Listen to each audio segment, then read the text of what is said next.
ప్రభువైన క్రీస్తు నామంలో ఈ సాయంకాల సమయమున మీ అందరికీ నా యొక్క ప్రత్యేకమైన వందనాలండి. అందరూ ప్రార్థనలు చేస్తున్నారా?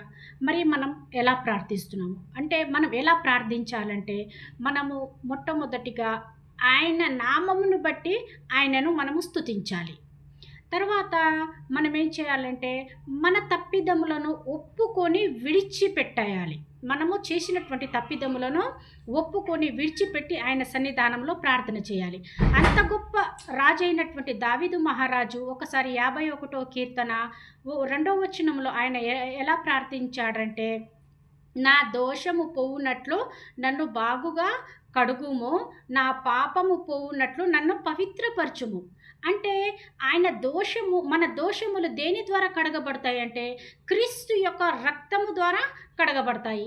మన పాపము ఎవరు పవిత్రపరుస్తారంటే, ఆయన రక్తముతో కడిగినప్పుడు మన పాపము పవిత్రపరచబడుతుంది. అంటే దావీదు మహారాజు తను ఓరియా యొక్క భార్య అయినటువంటి బెత్షెబను అక్రమంగా వివాహం చేసుకొని ఆయన దావీదు మహారాజు తప్పు చేసినట్టుగా తనకు తానే గ్రహించుకొని దేవుని ఎదుట ఆయన మోకరించి ఆయన తప్పిదమును ఒప్పుకొని విడిచిపెట్టి ప్రార్థన చేశాడు. కాబట్టి మనము కూడా మన నిత్య జీవితంలో మనకు తెలిసో తెలియకో చిన్న చిన్న తప్పులు మనలో ఉన్నప్పటికీ మనము దేవుని ఎదుట వాని ఒప్పుకొని విడిచిపెట్టి ఆయన సన్నిధానంలో ప్రార్థించాలి. ఎందుకంటే అతిక్రమములు చేయువారు వర్ధిల్లరు అని దేవుని వాక్యము సెలవిచ్చుతుంది. తర్వాత అతిక్రమములు చేయువారులారా నా యొద్ద నుండి తొలగిపోండి అని కూడా దేవుని వాక్యము సెలవిచ్చుతున్నది.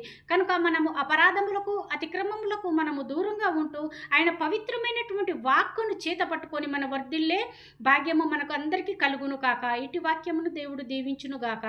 ఆమేన్.